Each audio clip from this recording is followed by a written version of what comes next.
ಶಾರೀಕ್ಗಿಂತ ಹೆಚ್ಚು ಶಿಕ್ಷೆ ಅನುಭವಿಸುತ್ತಿದ್ದೇನೆ ಎಂದು ಆಟೋ ಚಾಲಕ ಪುರುಷೋತ್ತಮ ಪೂಜಾರಿ ನೋವಿನಿಂದ ನುಡಿದಿದ್ದಾರೆ.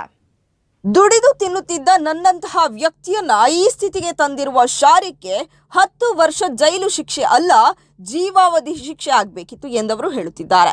ಕಂಕನಾಡಿ ಗರೋಡಿ ಬಳಿ 2022ರ ನವೆಂಬರ್ 19ರಂದು ಆಟೋ ರಿಕ್ಷಾದಲ್ಲಿ ಕುಕ್ಕರ್ ಬಾಂಬ್ ಸ್ಫೋಟ ಪ್ರಕರಣಕ್ಕೆ ಸಂಬಂಧಿಸಿ ಎನ್ಐಎ ವಿಶೇಷ ನ್ಯಾಯಾಲಯವು ಅಪರಾಧಿ ಮಹಮ್ಮದ್ ಶಾರೀಕ್ಗೆ 10 ವರ್ಷ ಕಠಿಣ ಶಿಕ್ಷೆ ವಿಧಿಸಿರುವ ಬಗ್ಗೆ ಸಂತ್ರಸ್ತ ಆಟೋ ಚಾಲಕ ಪುರುಷೋತ್ತಮ ಪೂಜಾರಿ ವ್ಯಕ್ತಪಡಿಸಿರುವ ಅಭಿಪ್ರಾಯ ಇದು. ಮಾಧ್ಯಮಗಳ ಜೊತೆ ಮಾತನಾಡಿರುವ ಅವರು, ಆತ ಈಗಾಗಲೇ ಕೆಲವು ವರ್ಷ ಶಿಕ್ಷೆ ಅನುಭವಿಸಿದ್ದು, ಕೆಲವು ವರ್ಷಗಳಲ್ಲಿ ಶಿಕ್ಷೆ ಮುಗಿಸಿ ಹೊರಬರ್ತಾನೆ. ಬಳಿಕ ಮತ್ತೆ ಇಂತಹದೇ ಕೃತ್ಯದಲ್ಲಿ ತೊಡಗಿಸಿಕೊಳ್ಳುವುದಿಲ್ಲ ಎಂದು ಏನು ಖಾತರಿ? ಹಾಗೆ ನೋಡಿದ್ರೆ ಅವನಿಗಿಂತ ಹೆಚ್ಚಿನ ಶಿಕ್ಷೆಯನ್ನು ನಾನು ಅನುಭವಿಸುತ್ತಿದ್ದೇನೆ. ಇನ್ನು ಮುಂದೆ ಇಂತಹ ಕೆಲಸ ಮಾಡಲು ಯಾರು ಇಳಿಯಬಾರದು, ಅಷ್ಟು ಕಠಿಣ ಶಿಕ್ಷೆ ಆಗಬೇಕಿತ್ತು ಎಂದರು.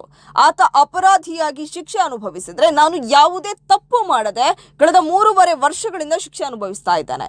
70 ದಿನ ಆಸ್ಪತ್ರೆಯ ಐಸಿಯುನಲ್ಲಿದ್ದೆ, 30 ದಿನ ಬೆಡ್ನಲ್ಲಿ ಚಿಕಿತ್ಸೆ ಪಡೆದಿದ್ದೆ.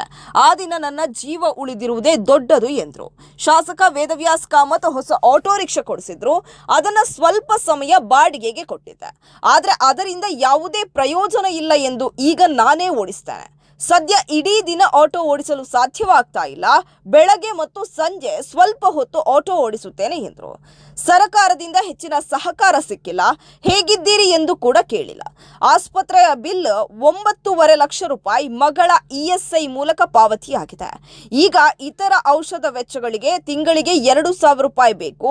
ಇಷ್ಟು ವರ್ಷಗಳಿಂದ ಅನುಭವಿಸುತ್ತಿರುವ ನೋವನ್ನ ಸರ್ಕಾರ ಇನ್ನಾದರೂ ಗಮನಿಸಿ ಪರಿಹಾರ ನೀಡಬೇಕು ಎಂದು ಅವರು ಮನವಿಯನ್ನ ಮಾಡಿದ್ದಾರೆ.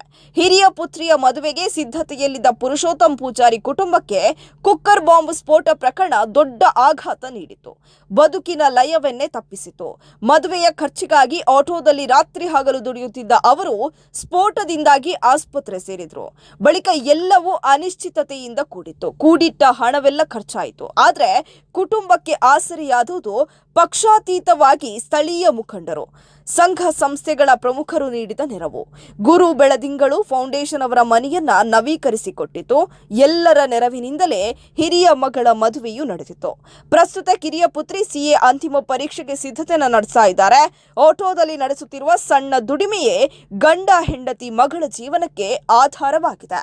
ಅವನಿಗೆ ಕಠಿಣ ಶಿಕ್ಷೆ ಅಲ್ಲ, ಅವನಿಗೆ ಜೀವಾವಧಿ ಶಿಕ್ಷೆ ಆಗಬೇಕಂತ ನನ್ನ ಆಸೆ. ಇನ್ನು ಅವನಿಗೆ ದೊಡ್ಡ ಪ್ರಾಯ ಆಗಲಿಲ್ಲ. ಇನ್ನು ಜೈಲಿಂದ ಬಂದು ಮಾಡೋದು ಇದೇ ಕೆಲಸ ಅಲ್ಲ. ಅದಕ್ಕೆ ಅವನಿಗೆ ಜೀವಾವಧಿ ಶಿಕ್ಷೆ ಆಗಬೇಕಂತ ನನ್ನ ಸರಿಯಾಗಲಿಲ್ಲ. ಇಲ್ಲಿ ಅದರ ಬಗ್ಗೆ ಯಾರು ಹೇಳ್ತಾರೆ? ಶಾಸಕ ವೇದವ್ಯಾಸ ನನಗೆ ತುಂಬ ಹೆಲ್ಪ್ ಆಗಿದ್ದಾರೆ. ರಿಕ್ಷಾ ತೆಗೆದು ಕೊಟ್ಟಿದ್ದಾರೆ, 5 ಲಕ್ಷ ಕ್ಯಾಶ್ ಕೊಟ್ಟಿದ್ದಾರೆ, ಅದು ಸರಿ.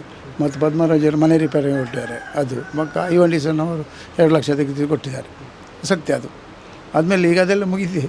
ಈಗ ನಮ್ಮನ್ನು ಯಾರು ನೋಡೋದು? ನಮಗೆ ಯಾರು ಹೆಲ್ಪ್ ಆಗ್ತಾರೆ?